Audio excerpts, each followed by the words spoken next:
the role of the ship, where it's sort of becoming, in a way, like the Mass Effect, like the hub for all your characters and things like that. We also be looking for, like, will people be picking up quests from characters on the ship? All of your companion characters have all of their own content.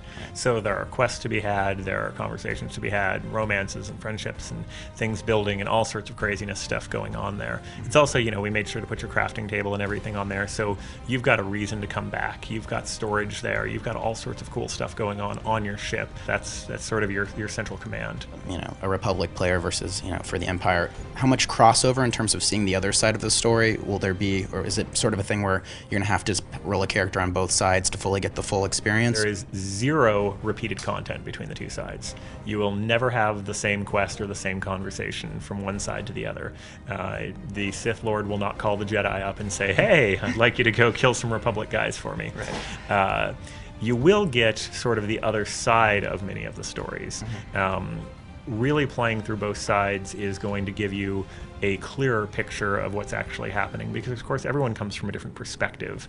The 8 classes, of course, all have their own content as well. If you really want to understand what's happening in the Old Republic and get the complete picture, right. And it lends a really interesting dynamic to the game. Because certain things are optional, and maybe you may make a choice and miss out on this. Like, trying to get a cohesive storyline through that, is it, you know, the challenge of trying to pull that off? A lot of my job is to look at sort of the whole picture and bring the writers together in various times too and say, hey, you're developing this plot, this is a really interesting piece. This actually functions really well with what's happening with the Jedi Consular plot over here. So let's actually take this over here, let's make sure these are the same people, let's spread these things around and make it feel like a cohesive whole. One of the places that we always have to have the giant list is what might have happened. Because anything that might have happened, but definitely happen, we have to sort of walk carefully around in the other plots. My whole dream for this was a BioWare RPG that went forever. That's why I came to do this project.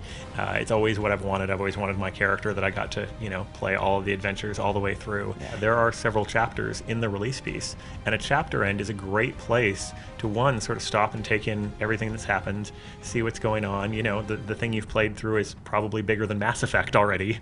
And also can be a really good place to say, hey, maybe I want to go check out another story. Right, I've finished Chapter 1 Smuggler, maybe I want to go see Chapter 1 Jedi Knight, or Chapter 1 Bounty Hunter and get a very different picture. And it's also a great place to give rewards, pull things in, sort of separate you out of the pack, say, hey, like, you've now finished Chapter 1, like, that's a big, big milestone. You hit level cap of 50 and then the chapter ends.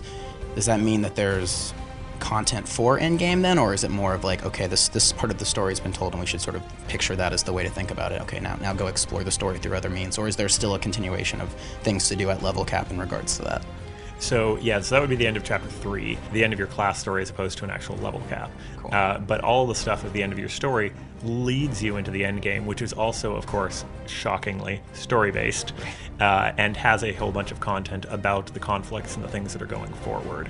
And all of the 8 classes sort of come together into the conflict very naturally and are led to say, like, all right, now here's what we're all doing. Everybody go fight. Right. Is there an aspect of the storytelling that you're particularly excited about? The ability to do the flashpoints. They're so heavily crafted. There's so much amazing enjoyment to do things that are as good or better and more sort of customized than anything we've ever done in a single player game, but with 4 people playing together. When you play multiplayer storytelling and you play the multiplayer dialogue and you guys are arguing about what to say and you're trying to be all polite and your buddy is just being completely ridiculous, when the smuggler is hitting on your quest giver and you're like, did he really say, wait, did he just leave with her? Even the content that you're sharing has different lines that show up for different characters. Right. So you're looking at your choices and you're like, oh, I'm going to pick this. And then your buddy's going to pick something that clearly was not in your choice. And it's the closest we've come to sort of the dream, which was always recreating the guys sitting around on the table. I was gonna say, it sounds very much like the D&D, like the total freedom to choose. Absolutely, and you come down to the vote nodes, right? And those are super fun times.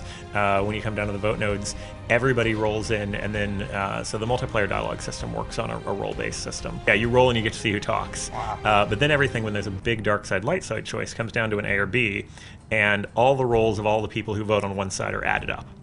but it is still possible for 3 guys to roll one way badly, one guy to roll the other way well, and take it. Wow. And those are amazing moments as everybody's like, I can't believe you, that when you do those vote nodes, you get the light side or dark side points that you picked, not what happened. You don't have to be afraid to group with other people. Right. You get to enjoy the groaning and the yelling at each other and the arguing without actually ever having to worry about the impact to your... So in terms of trade and economy, is there sort of a base system set up in regards to like an auction house? We are doing an auction house system. We haven't announced sort of how it works. The one thing I will say is having a quasi-sci-fi future setting helps us in a ton of ways. The same way that I can call my ship. I have a holocommunicator. I have a phone, right? It's not fantasy. Yeah. I can, I can have trade things that reach across the galaxy. I can have systems that very naturally fold into every civilized part of the whole play space, and it makes things like economy and communicating with players a much easier task to do and still make it feel contextual. And also in terms of the crafting, or is there sort of a cap to your skill, like a certain endpoint, or is it just continually expansion? Skills definitely will go to a certain point and stop, but your exploration and your ability to discover and create unique stuff that only you, maybe on the entire server, know how to do does not stop. Light and dark side points, let's say you've played through at a certain point, you've been really pushing towards the dark side, and you get to the end of your, the 3rd chapter, or whatever the case may be, and you maybe just you've had some second thoughts and you want to go back and change that. Is there a certain number of mission skill quests that you can do, or is there always the possibility to go back and sort of affect that? You could be doing missions forever. The one thing that's really important is that although your light side, dark side stuff affects a lot of the stuff that you can do up until there, we make a very, very strong point that when you're going to hit the level cap and you're going to go into the end game, none of the stuff that your light side, dark side stuff would do would ever exclude you from, let's say, joining a raid, something like that. It has to sort of become neutral, different, but neutral by the end game, because we don't ever want anyone to look at you and go, oh, you went gray consular? Totally not okay for this raid. Can you tease raids at all? I know you're probably not willing to talk about it yet, but is there anything you can even just sort of hint at in regards to what we can look forward to? They're going to be there. They're going to be all rad and things. It's probably going to be story. All right. Sounds good. Who shot first? Han. Legit.